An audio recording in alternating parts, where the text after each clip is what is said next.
नमस्कार प्रिय मित्रों, मैं ज्योतिषकार कमल आप सबका हार्दिक अभिनंदन करता हूं आपके अपने इस प्यारे यूट्यूब चैनल एस्ट्रो कमल में। और आज मैं एक ऐसी अद्भुत, ज़ोरदार, शक्तिशाली, पावरफुल साधना लेकर आया हूं जिससे कोई भी स्त्री यदि उस साधना को करती है तो उसकी शक्तियां इतनी बढ़ जाती है कि वो अपनी शक्तियों से कुछ भी कर सकती है।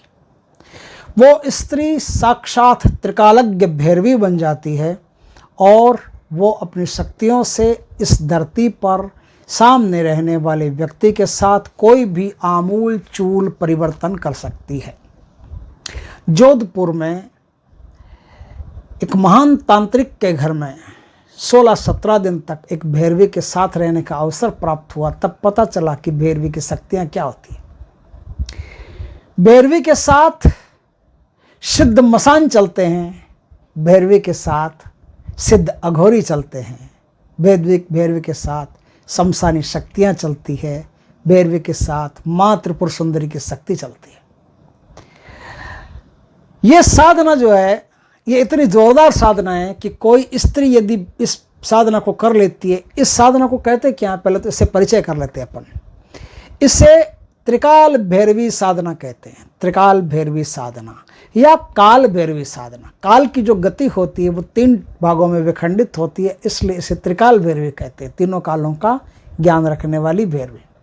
जो स्त्री, जो माता बहन इस साधना को कर लेती है वो शक्ति संपन्न हो जाती है। उसे किसी भी वस्तु, व्यक्ति, स्थान, इस जन्म और अगले जन्म तक का पता रहता है कि कौन कब किस जन्म में क्या बनेगा, कौन किस जन्म में क्या था, आपका शत्रु था, मित्र था, आप अगले जन्म में, पिछले जन्म में क्या थे, किसी के भी बारे में वो पलक झपकते ही बता सकती है।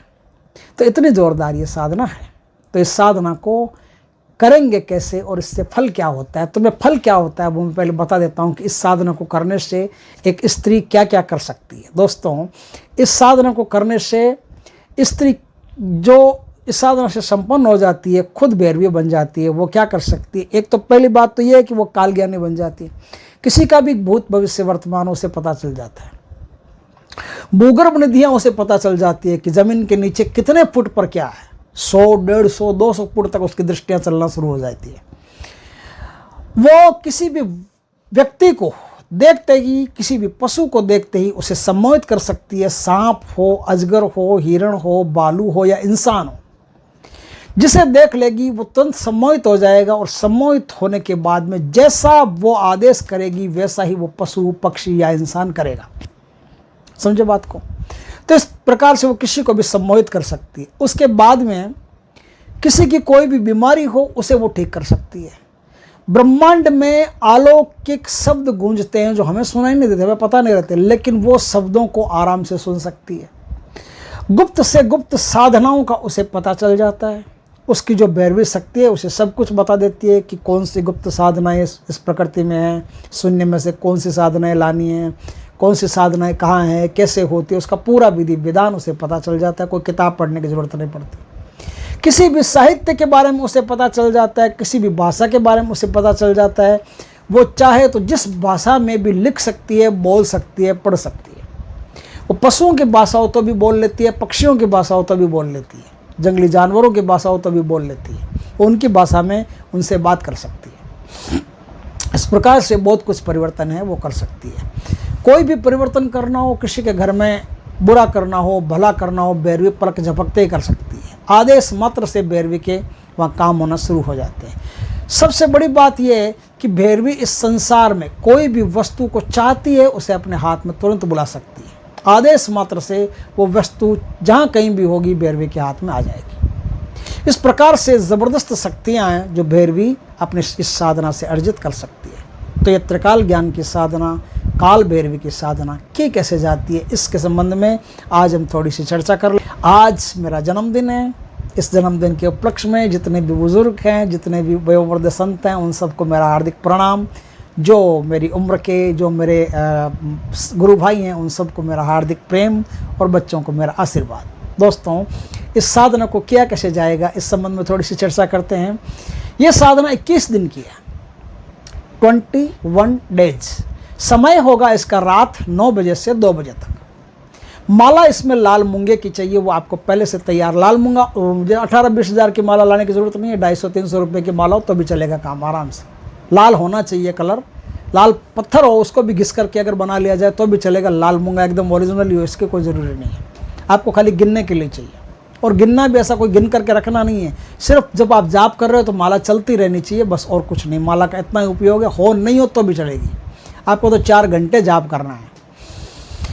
तो लाल मूंगे की माला। वस्त्र इसमें कुछ होते नहीं, ये 21 दिन तक जो साधिका साधना करेगी उसे नग्न रहना पड़ेगा। ये 3 स्थानों पर साधना होती है, चाहे तो अपने एक खाली कक्ष में इस साधना को किया जा सकता है, नहीं तो नदी के किनारे किया जा सकता है, नहीं तो किसी शमशान के अंदर किया जा सकता है। तीनों में से किसी भी स्थान में आप इस साधना को कर सकती हैं। नग्न स्त्री को रहना पड़ेगा। कोई पुरुष अगर उसके साथ रहता है तो पुरुष का ये दोनों हाथ की उंगलियां, ये दोनों हाथ की उंगलियां ढक करके और उंगलियों के बाहर उसका लिंग निकल जाए, इतना बड़ा लिंग हो तो वो पुरुष उसके साथ में साधना कर सकता है। इन दोनों उंगलियों के भीतर रहने वाले लिंग वाला आदमी साधना नहीं कर सकता, क्योंकि लिंग भैरवी जो होती है वो उससे फिर सफलता प्राप्त नहीं होने देती। जिस पुरुष का लिंग दोनों हाथों की उंगलियां 8 अंगुल बंद, 8 अंगुल को नाप ले, 8 अंगुल से अगर ज़्यादा है, 9वें अंगुल पर चला जाता है तो वो आदमी भैरवी की साधना करने के लिए उस स्त्री के साथ में काम कर सकता है। तो अगर पुरुष और स्त्री साथ में साधना कर रहे हैं तो दोनों को नग्न रहना पड़ेगा, वरना स्त्री साधना कर रही है तो स्त्री को नग्न रहना पड़ेगा। फायदा दोनों को होगा, बराबर होगा। पुरुष को भैरवी साधना से भैरव प्राप्ति होगी और स्त्री को भैरवी साधना से भैरवी प्राप्ति होगी। दोनों का बराबर एक जैसा फल होगा, दोनों में बराबर ऊर्जा काम करेगी। लेकिन ये साधना वही कर सकते हैं जो काम से पार निकल गए हैं, जिन्हें सेक्स से कोई लेना देना नहीं है, सेक्स से परिपक्व हो गए हैं, अब उनके जीवन में सेक्स नाम की कोई चीज़ नहीं है, वो इस साधना को साथ में रह करके कर सकते हैं। पति पत्नी भी कर सकते हैं, मित्र कोई बॉयफ्रेंड गर्लफ्रेंड होता हो वो भी कर सकते हैं। 18 साल की कोई भी लड़की हो उसके बाद में कभी भी कर सकती है, और जब तक वो एकदम वृद्ध नहीं हो गई हो और उसका जो पीरियड्स वगैरह होते हैं वो बंद नहीं हो गए हो तब तक कर सकती है। पीरियड्स बंद होने के बाद में भैरवी साधना नहीं कर सकती। तो इस साधना को आगे कैसे करेंगे? वार जो इसमें होता है वो सोमवार या फिर शुक्रवार, दोनों में से किसी भी एक वार के दिन से ये साधना शुरू होती है। इस साधना को करने के लिए आपको क्या करना पड़ेगा? इस साधना को करने के लिए आपको सबसे पहले एक खाली कमरा हो, खाली कमरे को एकदम अच्छी तरह से साफ सुथरा करके उसे सुगंधित करें। सुगंधित करके, जैसे सोमवार के एक दिन पहले रविवार आता है या शुक्रवार के एक दिन पहले गुरुवार आता है, उस दिन क्या करेंगे आप? त्रिपुर भैरवी की जो मंत्र होता है उस मंत्र का 6 घंटा आपको सिर्फ बैठ करके जाप करना है, और माँ त्रिपुर सुंदरी को, त्रिपुर भैरवी को कहना पड़ेगा कि माँ त्रिपुर भैरवी, मैं कल से काल भैरवी की साधना करने का संकल्प लेती हूँ, मुझे ये साधना सिद्ध कराओ और मुझे काल भैरवी की सिद्धि प्रदान करो। तो माँ त्रिपुर भैरवी ही काल भैरवी की सिद्धि आपको देगी। तो उनका आशीर्वाद इस तरह से ले लिया जाए तो आपकी साधना सफल होगी। उससे पहले अगर आप हो सके तो शिव जी के मंत्र का थोड़ा सा जाप कर लेना, आपकी साधना में बढ़िया रहेगा। गुरु मंत्र तो होता ही है। अब इस साधना में क्या करना पड़ेगा कि इस प्रकार से आपने बना लिया एक मंडल बनाना है, योनि मंडल। योनि की जो आकृति होती है उस आकृति का एक मंडल बनाना है। मंडल बना करके उसके सिंदूर से पूजा करनी है। सिंदूर, कुमकुम, चंदन, चावल, रोली, मोली, ये सब लगा करके उसकी आराम से पूजा करनी है। दिल से पूजा करने के बाद में कुंड के उस तरफ पुरुष बैठ जाएगा, कुंड के इस तरफ स्त्री बैठ जाएगी। स्त्री का मुंह पूर्व दिशा में होना चाहिए, पुरुष का मुंह पश्चिम दिशा में होना चाहिए। पुरुष के लिए सफ़ेद रंग का आसन होना चाहिए, स्त्री के लिए लाल रंग का आसन होना चाहिए। इन आसनों पर बैठ करके आप साधना करेंगे। इस प्रकार से ये बनता है कुंड। उसके बाद में आप क्या करेंगे? स्त्री नग्न रहती है तो उस नग्न स्त्री के योनि की पूजा करेगा पुरुष। पुरुष कैसे पूजा करेगा? कामिया सिंदूर लाना पड़ेगा आपको। कामिया सिंदूर उसको लगा करके योनि पर, और धूप वगैरह करके, दीपक करके उसकी पूजा करनी पड़ेगी। और स्त्री जो होती है वो पुरुष के लिंग की पूजा करेगी। लिंग पर सफ़ेद चंदन लगा करके उसकी पूजा करेगी, धूप दीप दिखा करके। और अब वो दीप जो है वो योनि मंडल में स्थापित होगा। और योनि मंडल में स्थापित होने के बाद में अब आप गणेश के मंत्रों की एक माला, गुरु के मंत्र की एक माला, शिवजी के मंत्र की एक माला, त्रिपुर भैरवी के मंत्र की एक माला, ये एक एक माला करने के बाद में अब आपको ठीक रात 9 बजे से ये साधना शुरू कर देने हैं। आप 6 घंटे तक किस मंत्र का जाप करेंगी पहले एक दिन, वो मैं बता देता हूँ। मंत्र है ओम हसरिम त्रिपुर भैरवे नमः। ओम हसरिम त्रिपुर भैरवे नमः, इस मंत्र का 6 घंटे आप जाप करेंगे। और जिस मंत्र का आपको काल ज्ञान के लिए, त्रिकाल भैरवी के लिए, इस सिद्धि के लिए जाप करना है, वो किस मंत्र का जाप करेंगे वो भी मैं आपको बता देता हूँ। मंत्र है ह्रीम त्रिकाल भैरवी क्लौम ह्रीम स्वाहा। ह्रीम त्रिकाल भैरवी क्लौम ह्रीम स्वाहा, इस मंत्र का आप जाप करेंगे। ये सब गुरु से दीक्षित होकर के करें और गुरु से पूछ करके, उनके तत्वाधान में रह करके करें, क्योंकि साधना अपने आप में थोड़ी सी डिफ़िकल्ट भी है। जब स्त्री साधना करती है तो उसके अंदर कुछ ऐसे ऐसे परिवर्तन होना शुरू होते हैं। जब आपके अंदर कोई परिवर्तन होता है ना, तो एक बात को समझ लो अच्छी तरह से कि कुछ टूटता है तब कुछ बनता है, जब तक टूटेगा नहीं तब तक कुछ बनेगा नहीं। तो 1-2 दिन बीच में ऐसे भी आ सकते हैं कि स्त्री की जो दशा होती है वो मरणासन्न जैसी हो जाती है, जैसे मरने वाली हो। और ऐसी दशा हो जाए तो समझ लेना कि आपकी सिद्धि पक्की है 100%, उसमें कोई दो राय नहीं है। तो इस प्रकार की स्थिति हो जाए तो इसका मतलब है कि आप स्वयं सिद्ध स्त्री बनने वाली हैं, क्योंकि इस प्रकार की स्थिति तभी होगी जब आपके अंदर से कुछ ऐसे तत्व टूटेंगे। वो टूटेंगे तो नए तत्व उनकी जगह पैदा होंगे, जनरेट होंगे। टूटेंगे नहीं तो जनरेट भी नहीं होंगे।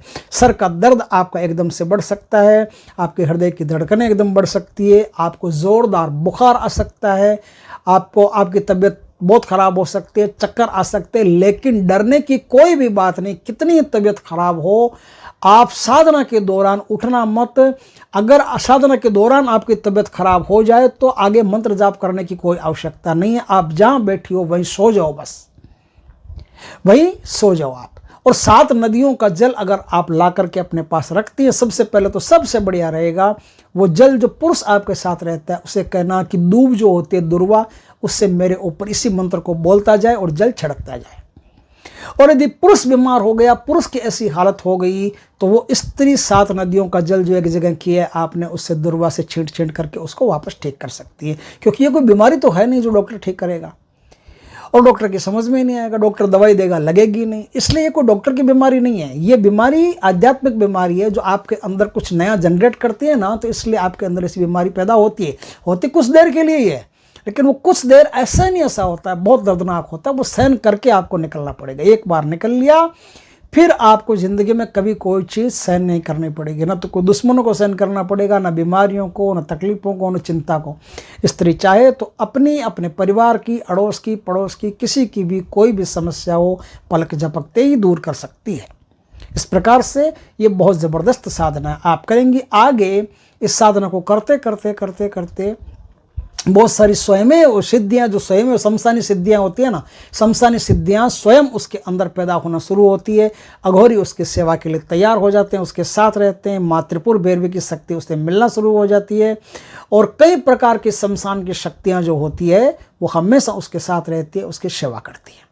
तो उसके एक आदेश पर वो किसी का कुछ भी कर सकती है, बुरा भी कर सकती है, भला भी कर सकती है। ऐसी स्त्री शत्रुओं के लिए भी काल समान है और मित्रों के लिए अमृत समान है।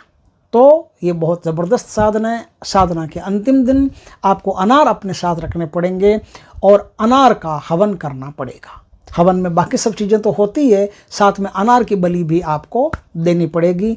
इस प्रकार से 22वें दिन आप हवन करें। और हवन में कोई ये नहीं है कि इतने मंत्रों का जाप करना पड़ेगा। 4 घंटा जाप करते हो ना, तो उस दिन आप थोड़ा सा ज़्यादा देर तक बैठ करके हवन करते जाओ और जो भविष्य उसमें डालते जाओ। और बलि आपको आखिर में देनी है। बलि स्त्री अपने हाथ से देगी, पुरुष नहीं देगा। पुरुष खाली हवन में घी डाल सकता है, बाकी जो सामग्रियाँ वो डाल सकता है, लेकिन बलि सिर्फ स्त्री ही अपने हाथ से इस साधना में दे सकती है। और काम्या सिंदूर जो योनि पर लगाया जाता है, उस काम्या सिंदूर को अपने पास रखें। काफ़ी अपने का थोड़ा सा ले आए ज़्यादा। उसी काम्या सिंदूर से स्त्री को हर रोज़ तिलक करना पड़ता है। जितना वो जब भी वो तिलक करेगी उसे तुरंत महसूस होगा कि उसके शरीर के अंदर कुछ अजीब सी, अद्भुत सी शक्तियाँ पैदा हो रही है, और उसके आसपास कई शक्तियाँ चल रही है। तो उसे खुद महसूस हो जाएगा। कुछ दिनों में उसे वो शक्तियाँ प्रत्यक्ष दिखने लगेगी कि ये शक्तियाँ मेरे साथ है और मेरे आदेशों का पालन करती है। वो इस संसार में भी और संसार के पार भी कई ऐसे कार्य कर सकती है जो अद्भुत हैं, अलौकिक हैं। वह मुक्ति के सोपान तक जा सकती है, वो मुक्त हो सकती है, जन्म मरण के चक्कर से छूट सकती है। उसे अपना जो शरीर है उस शरीर से कोई मोह नहीं रहता, इसलिए वो नग्न रहती है। तो भी ये नग्नता जो है ये दुनिया के लिए, उसके लिए नहीं है, क्योंकि उसके लिए ये शरीर कपड़ों से ज़्यादा और कुछ भी नहीं है, क्योंकि वो अपने कई जन्मों को जान चुकी होती है। इसलिए ये शरीर जो होता है उसके लिए वस्त्र बन जाता है। तो इस प्रकार से एक अद्भुत साधना, एक जोरदार साधना जो गुरु से दीक्षित होकर के उनके तत्वाधान में, उनके जानकारी में आप ये साधना करेंगी तो आपके लिए बहुत ही उत्तम फलदायक ये साधना है। दोस्तों, अगर वीडियो अच्छा लगे तो लाइक करें, कमेंट करें, शेयर करें, और यदि पहली बार हमारे चैनल पर आए तो चैनल को सब्सक्राइब करें, पास में जो बेल आइकन का बटन वो दबा दें, ताकि हमारे ज्ञानवर्धक जानकारीपूर्ण वीडियो सबसे पहले आपके पास आ सकें। जय श्री कृष्ण दोस्तों, जय माँ भैरवी की।